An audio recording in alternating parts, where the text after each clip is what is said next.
চাঁদপুরের হাজীগঞ্জ উপজেলার নবগঠিত ১৩ নম্বর অলিপুর ইউনিয়ন চূড়ান্ত অনুমোদন পাওয়ায় আনন্দ শোভাযাত্রা ও আলোচনা সভা হয়েছে। সকালে নবগঠিত ইউনিয়নের কোয়ারপুল এলাকায় আলোচনা সভা অনুষ্ঠিত হয়। সভায় বক্তারা অলিপুরকে ইউনিয়ন হিসেবে অনুমোদন দেয়াকে দীর্ঘদিনের প্রত্যাশার বাস্তবায়ন হিসেবে উল্লেখ করেন। আশা প্রকাশ করেন নতুন ইউনিয়ন গঠনের মাধ্যমে প্রশাসনিক সেবা জনগণের কাছাকাছি পৌঁছাবে এবং এলাকার উন্নয়ন কার্যক্রম গতিশীল হবে। এর আগে সাধারণ মানুষের অংশগ্রহণে আনন্দ শোভাযাত্রা বের হয়ে বিভিন্ন সড়ক প্রদক্ষিণ করে।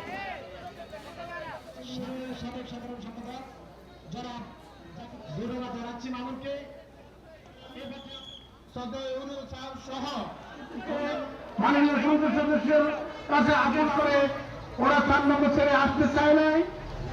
যারা বর্তমান নব কমিটির মাননীয় সংসদ সদস্যের কাছে আকুল আবেদন করবো সেবা নিতে হতো। আজকে ওনাদের ধার গোড়ায়